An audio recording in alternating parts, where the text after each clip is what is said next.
I'm gonna start this episode off by quoting something Ja Morant said last season on Steph Curry. Definitely my fave matchup by far, and that's what I'm getting out of this Golden State Warriors versus Memphis Grizzlies series, man. Best second round matchup or series in these playoffs. Absolutely. And it's gonna end up being it. Nah, of course. Talk your shit, Ja. Talk your shit.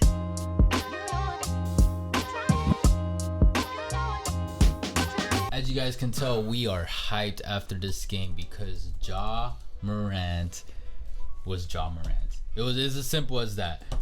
You can get into the technicalities of how this game went on. Memphis fucking busted that door wide open in the beginning. And I was very curious to see how far they could push it while keeping the Warriors in 0. They didn't reach double digits. It's cool. And yeah, you can already tell off the bat that tonight was gonna be a fucking game. And there's a lot of things I want to touch on, but I'll let Erwin speak a little right now. What thoughts you got, bro? Look, in games like this is where your superstar talk makes sense. Because when when Memphis looked dead in the water, shit was going bad. Triple J fouled out. I'm like, and then they were showing like that Karen, you know, in the camera. Like that, looking like all serious and stuff. I thought, damn, man, Memphis is fucked. You know, they're going to go down 2-0. Golden State, man. Going to run with it. During those championship traits, man, Steph Curry. Dagger after dagger after dagger. Poole doing his damn thing. And then you know what happens? Ja Morant, fucking 22-year-old superstar coming to the fucking rescue. Like, layups. Threes, putting the game in his back pocket. Like literally, like he's like, you know what, man? Triple J fouled out. I don't give a fuck who fouled out. I'm still here. Yeah, and he just took the game over. And that's the control that you need. And I'm like, when Ja can do this on a consistent basis, watch. It's over. Out. It's like over. He'll be like undisputed the best player in the NBA. Yes, like that. Like at 22, maybe not undisputed, but definitely in the conversation of best player in the game. Because I know size-wise, it'll always get brought up in conversations. I don't give a shit about size, man. I'm kind of the same. Like, he might be 6'2", 6'3", but he plays like a 6'5" guard. No, man, he plays 6'6" guard. He plays like a 7-footer, man. No, he doesn't. No, he doesn't. I don't know about all that. Nah, I'm just talking shit, man. You gotta get that dick out. Yeah, shit, man. But yeah, he just did it.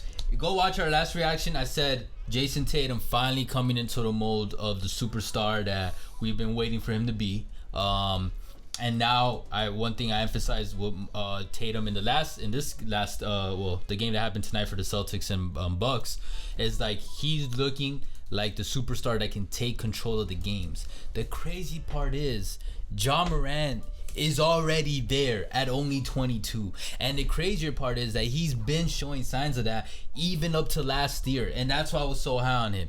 Like, we got the receipts. Check out our next face in the NBA where we talked about this twice already, and we did one wholly dedicated on Ja, and the first one I had to bring up Ja, and this was before Ja was like even on people's radar. Like, he was already in the NBA, but like, yeah, he wasn't on anyone's radar as like, oh shit, the next face of the league. And I was like, yo, y'all are missing this gem right here. Watch, he has serious potential. And these playoffs, remember, playoff games have way more significant value than any regular season game. I don't give a fuck what regular season game happens. Way more value. And I'm gonna put a card right over here. I know he hasn't closed the gap completely as of yet, but y'all motherfuckers better start having some second thoughts when you guys were roasting us a new one saying Luka by 4 is like a lot better than Ja. Where the fuck did you put Ja above Trey or like above like we're doing a cut one? And we've stated in those ranks, we do take future trajectory a little into the judgment equation of that, and you see it playing out right now. And it's just these, but that's the thing. I would say Ja and Luka, man. I really think, and I think I even said this before in the NBA Face video, that I think they might end up being the two battling now as the next face of the franchise, or it'll be like a Larry and I was supposed to say Kareem, Larry and Magic type of like that. Rivalry, yeah, and not even like a rivalry, but like like just faces of the league rivalry, because there's so many things to take into account. Both they're super young, they're both immensely talented already at a young age, immensely refined at a young age, and then there's going to be a lot of comparisons of like American versus international, even black versus white, college versus professional league at a young age, you know what I mean? Like there's so many things. Prodigy versus someone that rose from the ashes, that, you know, underrated, which is kind of a lot what Larry and Magic was. Larry was supposed to be the prodigy and Magic was the kind of like underrated one, and who ended up getting more chips. So yeah, but all right, putting that to the side, one thing I do want to bring up a lot in this game is not only did Ja do this in the playoffs, but he did it against the Golden State Warriors, guys. Yeah. Now it would be even more impressive if he does this at Chase Center in Golden State's house. If he has a game, then all fucking talks aside, like that's it, he's already a top, maybe, if you want, some argue top 5, but already undisputed top 8 player in the league, I would say, if he ends up doing some shit like that throughout this playoff run. And one thing I have to bring up is this was in my back of my mind the entire time watching this game, especially towards the end. Did you watch Draymond Green when he appeared on Inside the NBA on TNT? I believe so, yeah. So Draymond appeared on the show. If you guys haven't seen it, search on YouTube after you watch this video. Draymond Green goes on the show the day after he got ejected, and he talks about the ejection. But one thing that really stood out was after they talk about the ejection, they start talking to him and asking him about the series, the game, the opponent, you know, Memphis and all that. And Draymond brought up something that, like, we've pointed out. One thing that the Warriors have a lot over this Memphis Grizzlies team is experience. And Draymond brings up how, like, we already know that they're going to go on the runs. We're going to go on our runs. The only thing we're going to make sure doesn't happen is that, unlike the Minnesota-Memphis series, we're not going to let them go on like a 20-something, 26-0 run or anything like that. But they'll have their 8-0, 9-0 runs. We'll have our 8. That's just how the game goes. That's why you learn not to freak out, because you already know what to expect. You already know what comes. And I was like, okay, good point. And like, that was like, you know, kind of common sense. But then he brought up something that's very interesting that really got me thinking about this series. And he said that they feel very at home when they're in Memphis. And the reason for that is because when the Warriors came into this fruition of the Dynasty Warriors, they did it versus Memphis. We're talking about, what was their nickname? Gridiron? Grit and grind. Grit and grind. Grind City. So that Memphis squad, he said, like, that's what, once they got that first series win, to then that was that first milestone where everything propelled, and then they became the Warriors that we know today. He said there's like that nostalgia and also very comfortability of like going against this Grizzlies team and going against them at home. And I was like, that's a very interesting, I don't know, insight into the psyche of him and the locker room, because he said a lot of them feel that way. But then what I'm thinking about with this game, the reason I preface all this is because as I'm watching the end of this game especially, I'm starting to think, shit, only time is going to tell, obviously, but wouldn't it be interesting if this series is what ends up being the vice versa of what Draymond said, and that ends up being what happens for this Memphis squad and Ja Morant? Like, if they beat the Warriors in this series, at that point, that's what might be what busts open the door for the next few years of a Memphis Grizzlies run. Maybe not dynasty, who knows, it's too early to say, but like nice little run of like always being deep playoff runs, maybe finals appearances, maybe a championship. And it would all start with this Golden State Warriors after how they're feeling going against this Memphis team. You know what I mean? No, absolutely. I mean, we shall see. One thing I do want to take a look at further into some BT stats time. What went on? All right, let's start off with the winners. MVP of the game, Ja Morant, 47 points, plus 13 on the floor, only 2 turnovers, 3 steals, 8 assists, 8 rebounds, 12 of 13 from free throw. Yes, 12 of 13. 5 of 12 from the 3, 15 to 31 from field goal. Now, I do want to point out that is something I knew this was going to be dangerous for this Grizzlies team, is that right off the bat, you can see that they were leaving Ja open and giving him a little more room from the perimeter, and he was taking advantage of it. He's like, all right, you guys are going to fuck with me like that?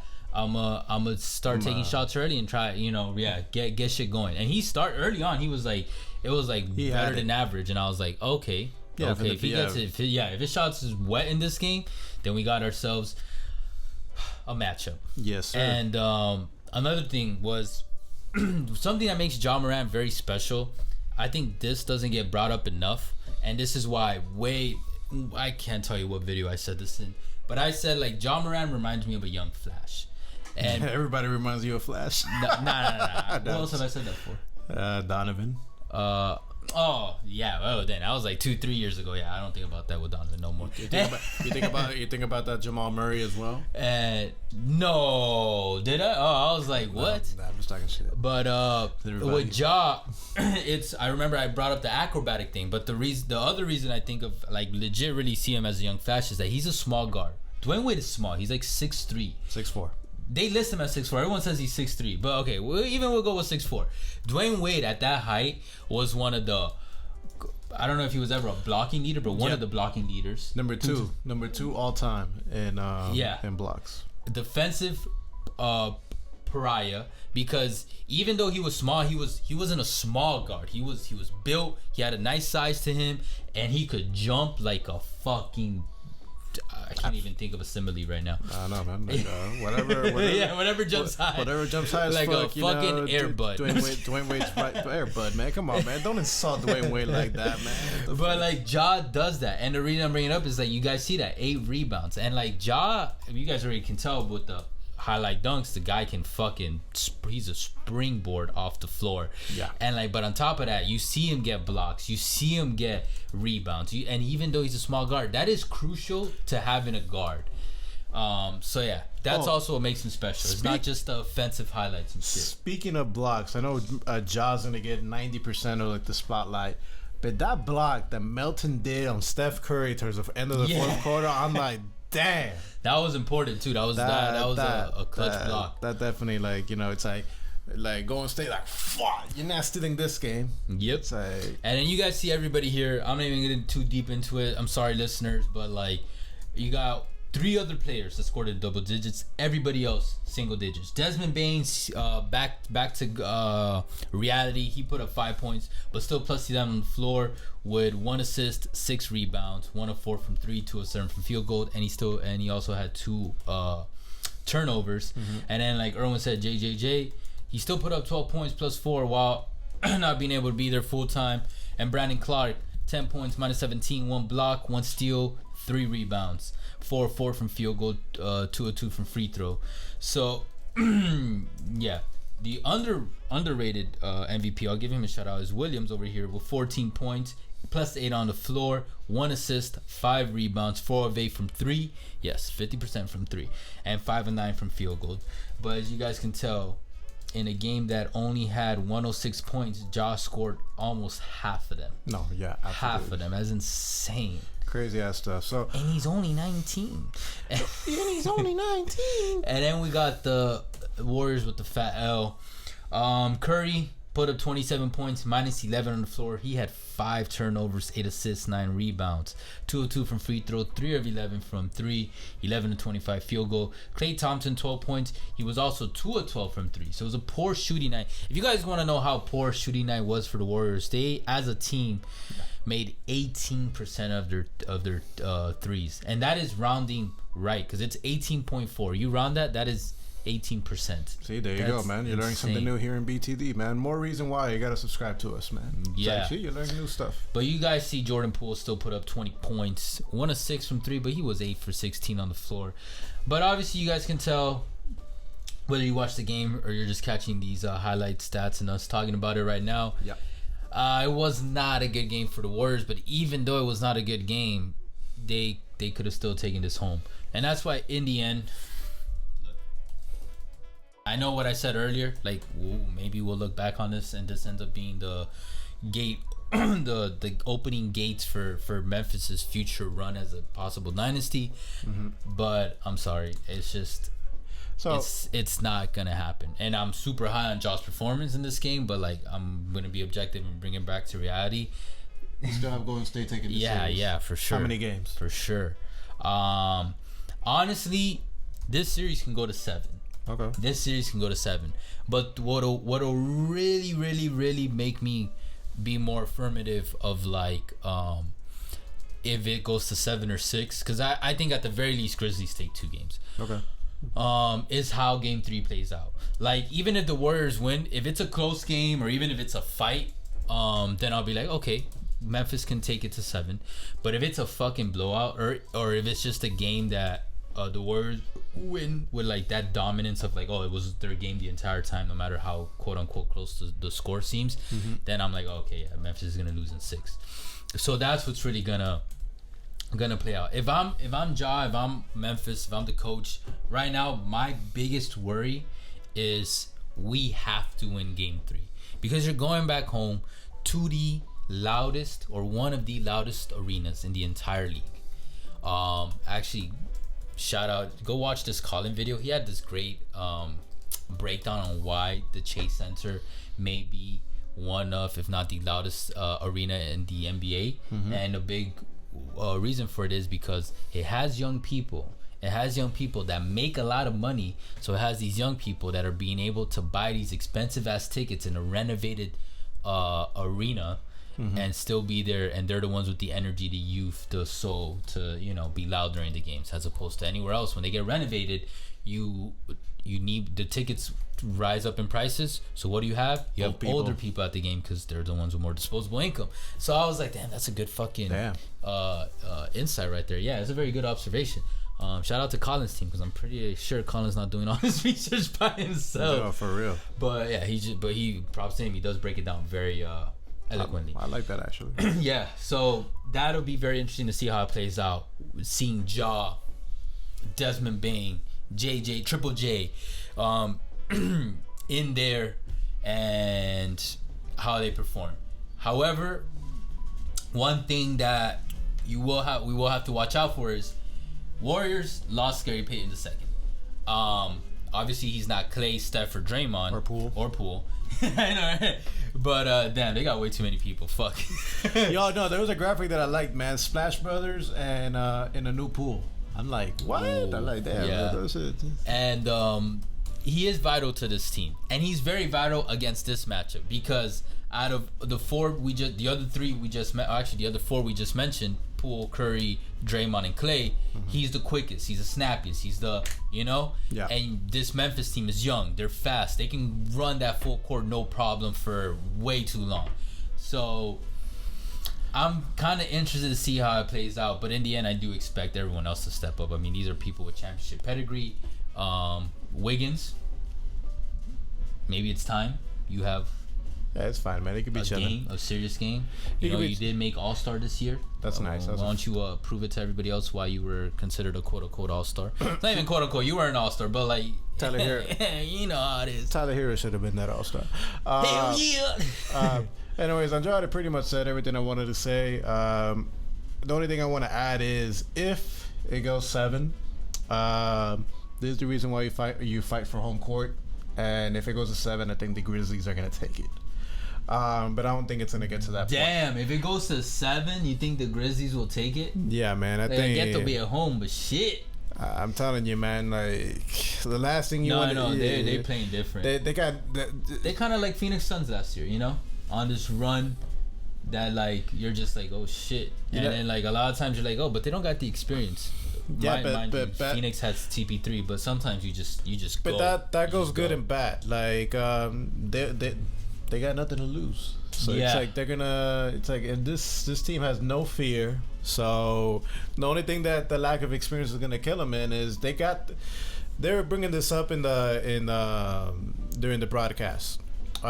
Memphis was able to get away with a lot of mental errors versus Minnesota, because Minnesota, it was like the first time in the playoffs in a long time. No, facts. You cannot have these fuck ups, I think we mentioned that one. These slips versus a tested team like Golden State. No. If they can ponerse las pilas and get, like, you know, tighten that up, and they send to 7, they win. And here's one thing. But I think it's gonna be Warriors in 6. Even if Memphis ends up losing this series, as a Grizzlies fan, like if I was a Grizzlies fan, I would be very happy with that L, because if there was any matchup that your squad could gain the most from, it's playing against a Warriors team like this. Yeah. Now next year, whatever happens for the Grizzlies, this team moving forward, next year in the playoffs, y'all already faced hard-earned W's too. So like, you know, it's not like it's been a sweep of just, you know, it's different when they're hard-earned, when you have at least a couple hard-earned W's and performances and stuff. Mm-hmm. It's like y'all faced a former dynasty who like technically is still has a lot of that DNA in them, you know what I mean? Still absolutely. Same coach, still same core trio, and you guys fuck lucky. But anyways, guys, let us know in the comments where you guys think. Want to close? I was saying, I'm sorry, Pelicans. Yosh, I don't give a fuck what Zion does moving forward. Ja Morant is easily the best draft pick out of that draft already. Okay. And moving forward, 5-10 years out, we're gonna see it. Ja Morant was the pick. Let us know what you guys think. Tyler Hero second. Shut the fuck up. Let us know what you guys think, man, in the comments. Do you guys think with this guy's blasphemy? Tyler Hero's second? Well, no, maybe. Come on, man. I thought you were joking. Who else in that draft stood up? Like, unless Zion comes back nasty, then yeah, Zion's second. But okay, I think Tyler's gonna. Yeah, Tyler's third. Anyways, Warriors fans, how you feeling after this? I think you should be feeling good, man. You stole game 1. You guys are chilling. Yeah, and you guys lost a game that you guys didn't even perform too well in. So it's like exactly. Grizzly fans, how y'all feeling? And before I sign it off, guys, we are going to be doing reactions to most of the games, so stay tuned. 95% of 95%. So we definitely got your back. And turn that bell notification on, so as soon as that reaction goes up, boom, y'all got it. And we tend to post them half an hour to an hour after the game. But anyways, guys, appreciate all the love and the hate. You guys already know Facebook, Twitter, TikTok, Instagram, all podcast streaming platforms. We'll catch you guys soon, if not later. Care.